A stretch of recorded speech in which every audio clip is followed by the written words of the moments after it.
చంద్రజ్యోతి ఏం విషయం కక్కొచ్చిందో, రోహిత్ కేసులో నిందితులకు క్లీన్ చిట్ ఇస్తాడు. ఎందుకు ఇయ్యారు మరి?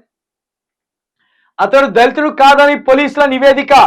అతని ఆత్మహత్యకు ఎవరు కారణం కాదు. తన కుల ధృవీకరణ పత్రం సరైనది కాదని తెలిసిపోతుందని ఆత్మహత్య చేసుకొని ఉండొచ్చు. హైకోర్టుకు ఇచ్చిన క్లోజర్ రిపోర్ట్లో వెల్లడి. బగ్గుమన్న విద్యార్థులు హెచ్సియులో నిరసన. నాటి వీసీ అప్పారావు, ఎన్ రామచంద్రరావు, ఏబీవీపీ నేతల పిటిషన్లపై ముగిసిన విచారణ. పోలీసుల నిర్ణయంతో ఏకీభవించని వారు ట్రయల్ కోర్టులో సవాల్ చేసుకోవచ్చన్న జడ్జి పునర్విచారణకు అనుమతి కోరుతూ త్వరలో కోర్టులో పిటిషన్ వేస్తాం. డీజీపీ రవిగుప్తా. అయితే ఇప్పుడు దళితుడు కాకపోతే సంపచ్చా? దళితుడు కాదు కాబట్టి సంపేషణం అనొచ్చా? అంటే దళితుడు కాకుండా బీసీనో ఎస్టీనో మనోవేదనకు గురి చేసి సంపొచ్చా? ఇదా ప్రాణానికి ఇచ్చే విలువ? దళితుడి ప్రాణం ఒక్కటి, బీసీ ప్రాణం ఒక్కటి, ఓసీ ప్రాణం ఒక్కటి, ఎస్టీ ప్రాణం ఒక్కట. ఇక్కడ కులం సర్టిఫికేట్ ప్రధానమా, మనిషి ప్రధానమా? మనిషిని చంపేయచ్చా? ఒకవేళ బీసీ అనుకుందాం, రోహిత్ వేమల బీసీ బిడ్డే అనుకుందాం. ఆయనకు జరిగిన అవమానం గురించి మాట్లాడదామా మనము? ఆయన కులం గురించి మాట్లాడదామా? పోలీసులు దయచేసి దీనికి సంబంధించిందేనా? పోలీసులారా, మీకు సిగ్గు ఏమన్నా ఉన్నదానే? పోలీసుల వాదన తప్పు. సోదరుడు రోహిత్ వేముల కేసులో పోలీసుల ప్రకటనపై అతని సోదరుడు రాజా అసహనం వ్యక్తం చేశారు. పోలీసుల వాదన తప్పని అన్నారు. ఒక వ్యక్తి కులాన్ని పోలీస్ అధికారి నిర్ణయించలేడని, ఈ అంశంపై సీఎం రేవంత్ ను కలుస్తామని చెప్పారు. దీనిపై అవసరమైతే పిటిషన్ దాఖలు చేస్తామని పేర్కొన్నారు. రేవంత్ రెడ్డి ఇప్పుడు న్యాయం చేయాలా? నువ్వు ఇప్పుడు న్యాయం చేయాలా?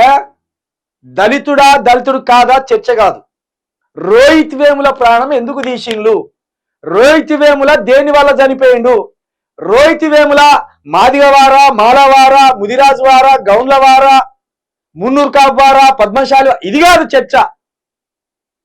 ఒక గొప్ప యూనివర్సిటీ హెచ్ఐసిలో చదివిన ఒక హైదరాబాద్ సెంట్రల్ యూనివర్సిటీలో చదువుతున్న ఒక అబ్బాయి మనోవేదనకు గురై ఎందుకు చచ్చిపోయిండు అనేది ఇక్కడ చర్చ. దేని వల్ల చచ్చిపోయిండు, దేని వల్ల ఆత్మహత్య చేసుకోవాల్సి వచ్చిందనే చర్చ.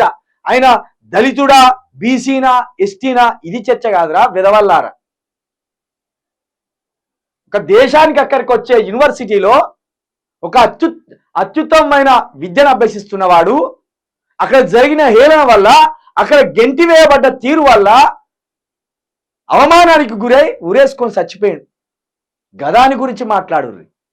పోయేటప్పుడు, బయటికి వెళ్ళేటప్పుడు, యూనివర్సిటీ గోడల నుండి బయటికి వెళ్ళొచ్చేటప్పుడు అంబేద్కర్ ఫోటో పట్టుకొని వచ్చిన ఫోటోలు ఇంకా సాక్ష్యంగా ఉన్నాయి. కులమా ఇక్కడ ప్రధానం? జరిగిన హత్య కదా ఇక్కడ ప్రధానం.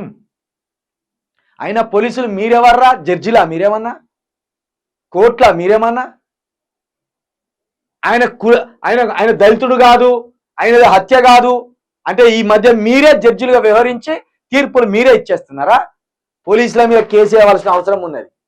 పోలీసులు అవమానిస్తున్న తీరుపై వాళ్ళు ఇచ్చిన తీర్పు, వాళ్ళకి ఎక్కడి అధికారం తీర్పిచ్చడానికి? దయచేసి యూనివర్సిటీలో ఒక్కసారి బోర్రి. విద్యార్థులు ఎవరైనా యూనివర్సిటీలలో చదవండి. అన్ని అసమానతలు తెలుస్తాయి, అన్ని పోరాటాలు అర్థమవుతాయి, జీవితం తెలిసిపోతుంది అక్కడ. గొప్ప యూనివర్సిటీ హెచ్సియు, అద్భుతమైన యూనివర్సిటీ. కోర్టుకు పోకుండానే, వాదనలు జరగకుండానే జడ్జి అవతారం ఎత్తిండు పోలీసులు. ఇది చాలా దారుణం. దళితుడు కాదా అనేది చర్చ కాదు. ఎందుకు చంపబడ్డాడు, ఎందుకు ఆత్మహత్య చేసుకోవాల్సి వచ్చింది, అది ప్రధానం.